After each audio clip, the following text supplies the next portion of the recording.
قبل ما نبدأ صلي على النبي. وقصتنا النهاردة عن ملك وسيم بيعيش في عالم الوحوش، فبيخطف الأميرة علشان يفوز بقلبها ويرجع طبيعي من جديد. فهل هيقدر يخليها تحبه ولا لا؟ بس لأول مرة تشوفني اشترك في القناة يا زميلي، وما تنساش اللايك والسبسكرايب والشير، ويلا نبدأ.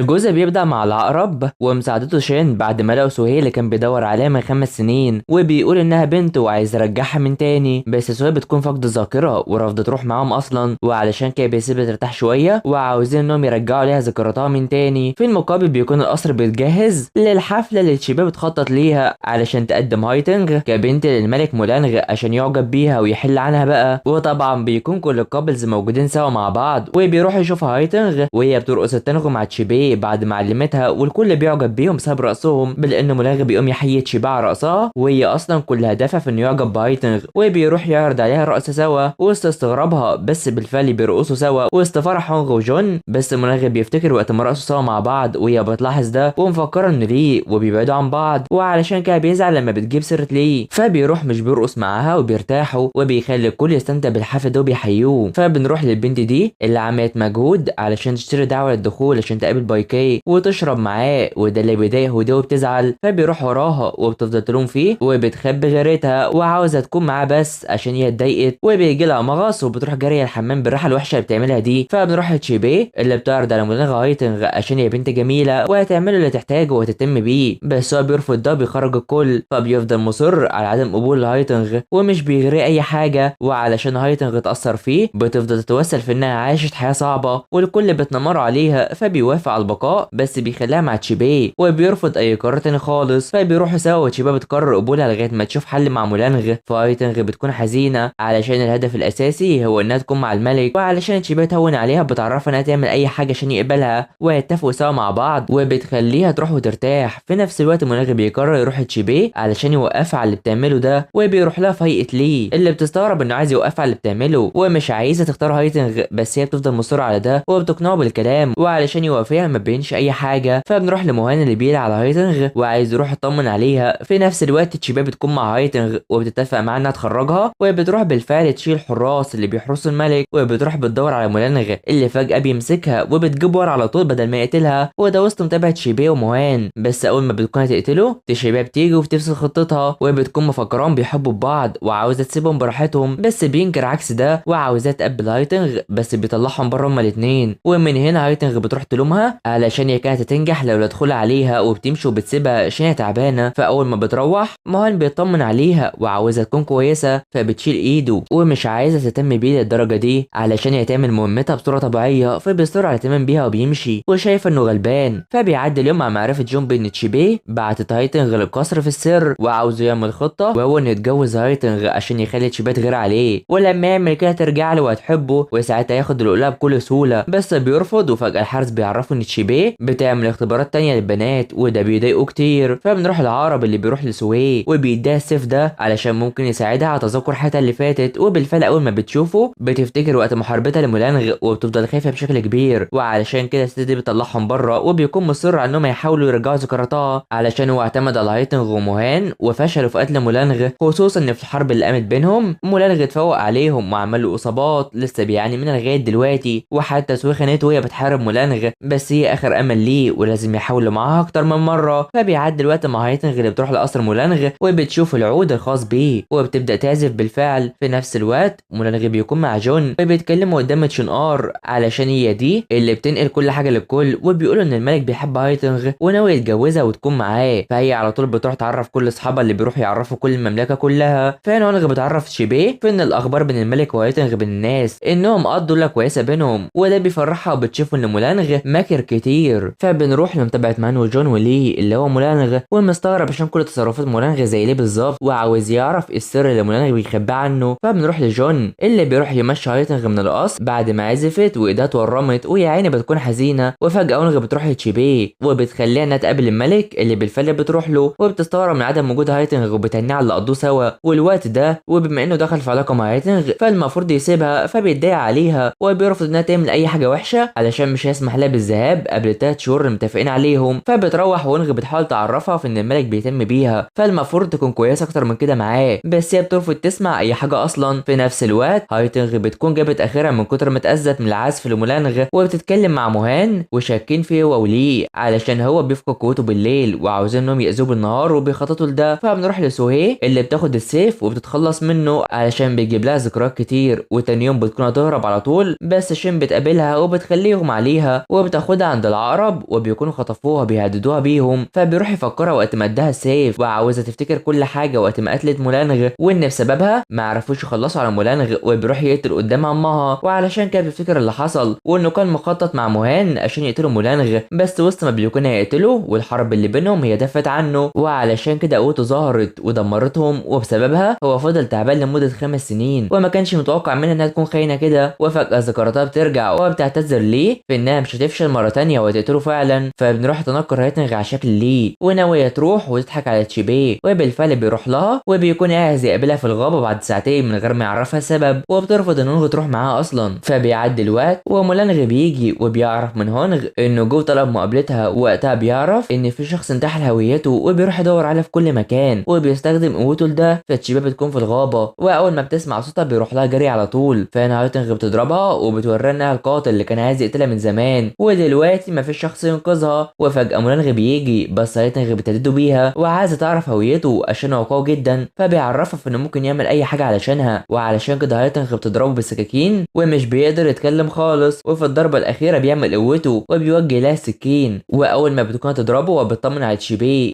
بتتفاداه وبتاخد هي السكين وبيغمى عليها. وفجاه هو بيضرب هايتنغ بالسكين تحت انظار موهان اللي بيتصدم، وعلشان كده قوته بتبان اكتر وبيضعف. وموهان بيشوف ان ده مولانغ فعلا وبياخد هايتنغ وبيمشي، بس مولانغ بيفضل مستغرب ليه تشيبيه حمته اصلا. فبيعدي الوقت وموهان بيروح يطمن عليها وعايز يساعدها بدل ما تموت. في المقابل تشيبيه بتكون الدكتوره بتطمنهم ان تشيبيه محظوظه علشان السم ما وصلش لاعضائها الداخليه واذاها، بس هي هتفضل نايمه كتير. وكمان ليلي بيكون تعبان جدا وجون بيروح يهتم بيه كتير علشان بيكون مغمى عليه اصلا. فهنا تشيبيه بتفوق بس بتكون اتصابت كتير وشايفه ان كل حاجه حوالين منها ضلمه، وهونغ بتخاف عليها. بس هنا بيكون موهان اللي مش عارف ازاي ده اخ، بس المهم انهم بيفرحوا علشان اللي اتصاب هو مولانغ. في المقابل عرب بيشكر ربنا ان بنت سوهي اتعافت من جديد وعاوزهم يسيطروا على المملكه وعاوزه تتخلى عن حبها ليه علشان هو بقى معاه ملكه خلاص، وحارب الكل علشانها وخايف لا يكون في الفتره دي عرف يلاقي اللؤلؤه علشان لو هي معاه فهيدمرهم كلهم. فبتوافق انها تخلص عليه بالفعل. فبيعدي اليوم مع فوقان مولانغ اللي بيعرف ان تشيبيه ما عادتش بتشوف في الوقت ده، وبيفضل مصدوم كتير وبيقوم وبيعافر رغم انه تعبان وعاوز يتاكد منها وبيطمن عليها. فهي بتكون مع هونغ اللي بتهتم بيها وبتفضل مستغربه انها ليه لسه عاميه وعاوزه ليه باي طريقه، بس هو بيوصل وبيطمنوا على بعض، وعلشان كده بيطمنها في انه لا لها علاج من العمل اللي عندها ده وبيحضنوا بعض. فبيعدي الوقت مع جون اللي بيعرف مولانغ في انهم يكتبوا علاج لتشيبيه، ومع الوقت هتكون كويسه وهتعرف تشوف من تاني. وعلشان كده بيكون عايز يعمل اعلان ان هايتنغ هي الشخص اللي عاوز يقتل تشيبيه في كل مره، واللي هيلاقيها هيكون له مكافاه. وبيشك في ان موهان متحالف معاها بس مش هيقدروا يعملوا له اي حاجه حاليا غير لما يمسكوه، وكل هدفه حاليا في ان تشيبيه تكون كويسه من جديد. فهنا بيتابع موهان وبيشوفوا المساعد بتاعه والمكان اللي رايح فيه وبيفضل متابعه. ومساعده العقرب شين بتشوف ده وبتستغرب، فبتروح تعرف العقرب ان الخادم متراقب وان في شخص بيراقبه من القصر، فده بيضايقه علشان اكيد موهان بيتصرف لوحده وبيخليهم فايقين ومش عايز يسمح لاي شخص بتدمير خطته. فبنروح لجون اللي بيروح يعرف تشيبيه فانه عايز يشوف تشيبيه اللي بالفعل بتروح وبيقرر ان هو اللي يهتم بيها علشان ما عادش بيثق في اي شخص، وبيعرفها ان اللي بيتعالج وهيبقى كويس. فبتفرح واول ما بيكون يمسكها بتخاف، وعلشان كده بيقرر يمشيها عن طريق الحبل ده، وطول ما هي ماشيه بيفضل مركز فيها وفي جمالها ومبسوط جدا بيها وبيحن اكتر وخايف عليها بما انها ما عادتش بتشوف حاليا، وبيروح يجيب الدواء ليها. فبنروح لاو اللي بيعرف موهان في ان مولانغ بيهتم بتشيبيه وان ما فيش اي شخص شك بيه وناوي يعمل حاجه من دماغه. فبنروح لسوهي من سلالة العقرب وهي بتعمل قوتها، فابوها بيجي وعاوزها تجمع قوتها علشان لما تكتمل هيهاجموا مولانغ، بس وقتها يبعتها للقصر ومش هيجبرها علشان لازم تشوف مولانغ الاول وبيمشي. فبنروح لمولانغ اللي بيهتم بتشيبيه اللي بتفضل خايفه علشان كل حاجه حوالين منها ضلمه، فبيطمنها انها تخف لما تنتظم على الدواء وعاوزه تثق فيه. واول ما بيكون هيقوم بتفضل خايفه برضه علشان هي مش شايفه اي حاجه حوالين منها وعاوزاه يحكي لها القصص دي زي ما ماما كانت بتعمل. فبيحكي لها عن قصته وهو صغير وهي بتلاحظ ان كلامه زي كلام ليه بالظبط وقت ما كانوا مع بعض، بس بيكمل وبيقول ان حياته كانت ممله، بس لما قابل البنت اللي بيحبها فرح وكان عايز يفرحها معاه ويخليها سعيده، على الرغم ان عندها فكره غريبه في دماغها، بس هو عاوزها تكون جنبه دايما، فبتتعب وبتكون عاوزه ترتاح، وعلشان كده بيهتم بيها وبترفض انه يمشي خالص، وبتفضل تند عليه، واول ما بيكون يمسكها مش بيعرف من مخالبه، وبيخليها تمسك شعره علشان تحس بوجوده، وبيفضل مركز فيها وهو حزين. فجون بيروح يعرفه ان مهان بياخد ادويه، وده بيخليه مستغرب علشان لازم يتابعوه ويخلي هودي تفضل معاه، ولو عمل حاجه يتصرفوا معاه على طول. فبيعدي اليوم مع صحيحه تشيبيه واهتمام ملغي بيها، وبيخلي معاها حظاظه علشان تعمل صوت لو احتاجت اي حاجه، وبيكون جاهز كل حاجه حوالين منها علشان يساعدها على التكيف في اوضته، وده خد منه وقت طويل لغايه ما تعب ونام على شكلها. فبترفض تاكل او تمشي علشان هي مكتئبه ومفكره ان شكلها وحش حاليا، فبينكر ده وبيعرفها انها جميله جدا، وبيروح يهتم بيها، والاول مره تقرب منها ويسرح شعرها، فبتعرف انه بيفكرها بامها، ومبسوطه انه بيعمل ده علشانها، بس للاسف مش شايفه اي حاجه، وبتفضل مبسوطه وبيهتم بيها وبادق تفاصيلها، وبتشوف انها في حالتها طبيعيه، وبيتفقوا انها لما تفتح هيبقى يعمل ده علشانها لما تفوق، وبيديها العلاج الخاص بيها. فبنروح مقابله بايكيه مع هودي، وبيتاسف لها اللي حصل، وبيكون خايف عليها تكون تعبانه، فبيعرفها ان الملك كلفه بمهمه خاصه وبيهتموا ببعض. فبنروح لمنانغي اللي بيكون واخدها عند الشجر دي، وبيحاول يخليها تسمع وتركز على كل حاجه حوالين منها بدل ما تشوفه، وده بيفرحها علشان ده اول مره تحس بالطبيعه من المنظور ده، وبتفضل تحس بكل حاجه حوالين منها ومبسوطه علشان قدرت تلمس الرياح، وبتفضل ترقص تحت انظار مولانغ اللي قلبه بيقع في حبها، هو شايفها كده، فبتقع في حضنه وبتسمع صوت قلبه، وبتلاقي انه بيبص ليها، وده بيأثر فيها اكتر، وبتتكلم مع نفسها في انها ازاي حاسه باحساس مختلف معاه وهي بتحب ليه، ومش عايزه تتمادى في احساسها ده، بس بتقرر انهم يفضلوا سوا في المكان ده. وبالفعل بيجي الليل وبيفضل يوصف لها كل حاجه، وكان بيتمنى انها تشوف اللي بيحصل ده وهي معاه. فبيعدي اليوم وبتنام على كتفه وهو كذلك، بس فجاه بتفوق وبتشوف مكان ايده ومش بتلاقي المخالب، وبتستغرب وبتفكر في ان في حاجه مش تمام علشان هو مختلف عن الباقي، وشايفه انها بتفكر كتير بس بتغير الكلام في انها تعبانه. ولما يروحوا القصر هيفحصوها من جديد، وبالفعل الدكتوره بتعرفها انها اتخلصت من السموم، ومع التمارين هتعرف تشوف مره تانية. فبيمشوا وبتشكر مولانغ على رعايتها في الوقت ده، فبيعرفها انه وعدها بالاهتمام بيها دايما، وحتى لما مهلت التلات شهور قربت تخلص فمش هيمنعها من المغادره علشان قلبه لسه معاها، وعاوزها تفكر في شكل كبير، وقتها لما تاخد قرارها هيعرفها حاجه مهمه. فبيمشوا بيعرف جون فانه يعرف تشيبيه الحقيقه علشان حتى لو مشت فمش هيستمر في الكذب عليها خالص. فونغ بتاخد تشيبيه علشان تشوف الضوء واللي بدات تشوفه ببطء، وعلشان كده بتهتم بيها، وبتفكر في انها اكيد لازم ترفض البقاء مع مولانغ، بس بتفتكر وقت ما انقذها في اكتر من مره، بس هي لسه حاسه بالحزن. فده اللي بيكون متابعه وبيروح يعرف مهان اللي بيتضايق، وبيقرر يروح ويقابلها وناوي يقول لها على حاجه، فبتخلي ونغ تمشي عشان يعرفوا يتكلموا سوا، وانا بيعرفها ان مولانغ وليه هما نفس الشخص، بس بتفضل مش مصدقه ومش هتسمع ليه بيخدعها مره تانية. فبيكمل وبيقول انهم ما ظهروش في نفس الوقت، وان ليه ده ظهر فجاه، والحقيقه ان مولانغ ليه وجهين، وان ليه المفروض متصاب، بس مولانغ كذب عليها دايما وبيمشي. فبتروح وبتفضل تفكر في كلام مهان في ان ليه ومولانغ هما نفس الشخص، وبتكون سرحانه كتير، وهنا بتكون شافت فعلا وبترفض ان مولانغ تعرف اي شخص تاني. فبيعدي الوقت وهي بتروح لمولانغ اللي تفضل تمثل عليه في انها لسه تعبانه، وبتتكلم من جواها في انها مش هتعرفه علشان تتاكد من كلام مهان، وبتفضل مركزه معاه وبيعمل لها كل حاجه ومش بتعرفه، وبتقرر انها تفضل صاحيه طول الليل علشان تتاكد من كل كلام مهان الصبح. فبنروح لمهان اللي بيهتم بهايتنغ وبيجيب لها كل حاجه تحبها، وناوي مش يسيب لهم اي حاجه. وفجاه بايكي بيكون سامعهم وبيحاربهم لما بيطلعوا، بس شين بتيجي وعلشان كده بيهرب اول ما بيتصاب. فمان بيكون عايز يتقابل مع العقرب علشان عايز يعرفوا حاجه عن مولانغ، فبتوافق وبيروحوا معاها. فبايكي بيروح يعرف مولانغ في ان مهان متعاون مع هايتنغ وفي شخص معاه وبيتوعد ليه علشان هو مش يقع خالص. فبنروح لمقابله بايكي بهودي وبيحاول يخبي اصابته اللي حصلت، وبتضايق عليه عشان هي عرفت باصابته وانه ما مسكش الاشرار، فبتهون عليه وبتديله علاجه وبتمشي. فبيعدي الوقت مع فوقين تشيبيه اللي بتشوف ان ده لسه مولانغ،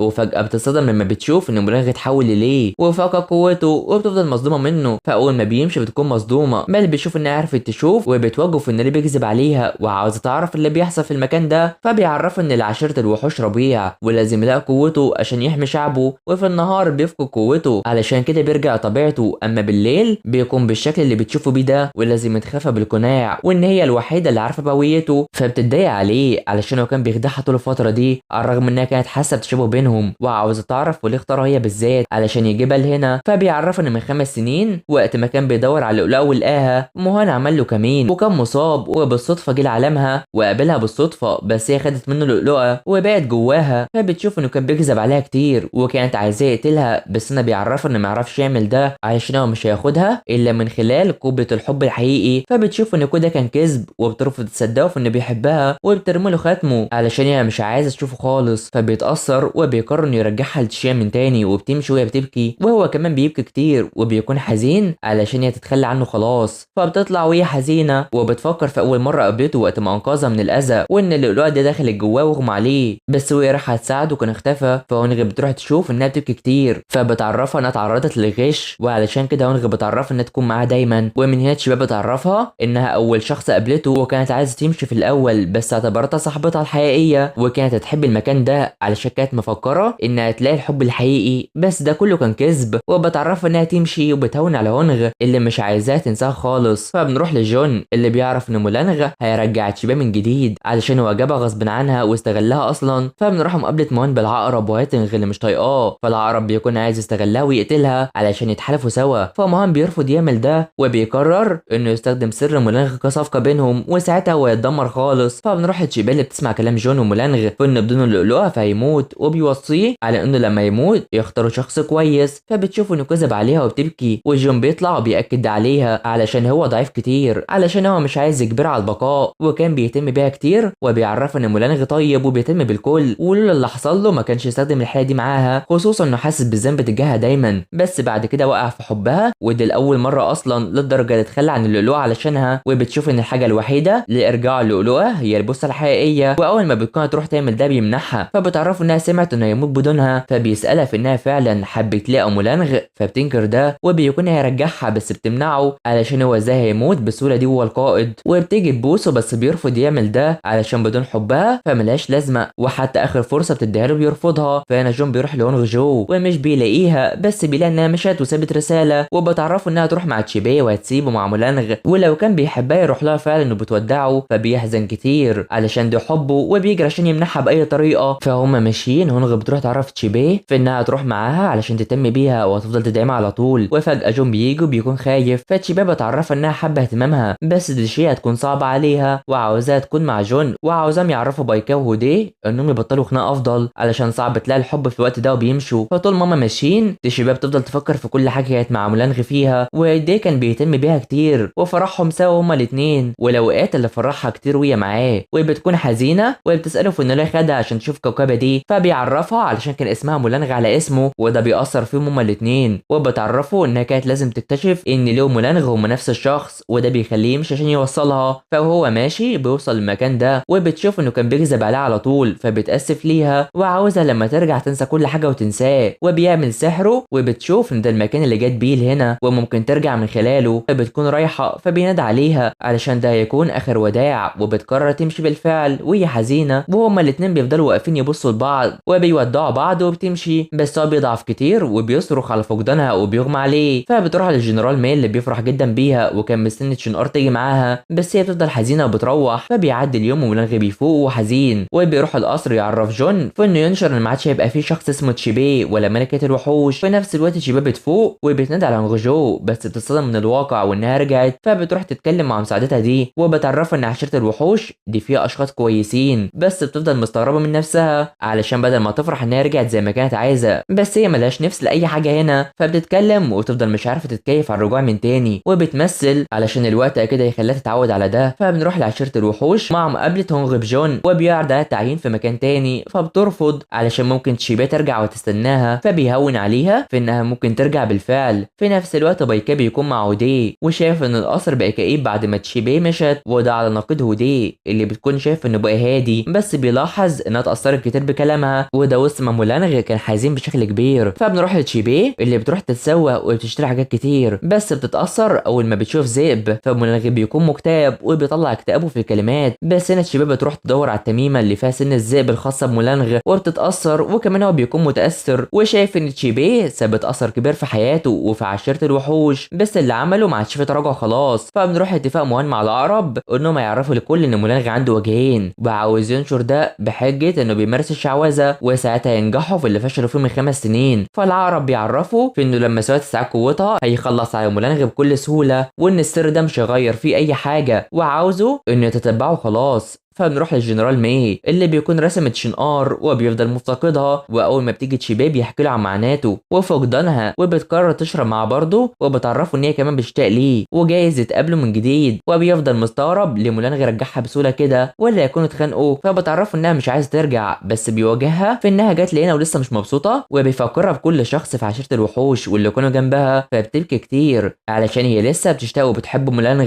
فما بيعرفها في ان مولانغ انقذها في اكتر من مره وقت ما كانت معاه، وبينكر انه اكيد عمل كده علشان يستفيد منها، وبتفتكر وقت ما كان هيضحي بحياته علشانها، فبتفكر في العوده مره تانية والفكره دي بتكون في بالها بس ما بيكون عايز تفضل هنا. فبنروح لمولانغ اللي بيفضل يجمع قوته اللي بتضعف كتير وبيشوف ان المياه بدات تخلص وده خطر على عشيره الوحوش ومش عارف هو هيفضل كده لغايه امتى وعاوز يجمع الشيوخ كلها. فجون شايف ان ممكن تشيبيه ترجع وياخد قوته بس مولانغ بيفضل شايف ان ده يبقى مستحيل، ورغم كده بيتمنى ان تشيبيه ترجع ليه من جديد. فبنروح للعقرب اللي بيجمع القوة دي واللي بيقول عليها حب قادة الروح، وده أول خطوة في خطة القضاء على مولانغ وبيكونوا مبسوطين جدا.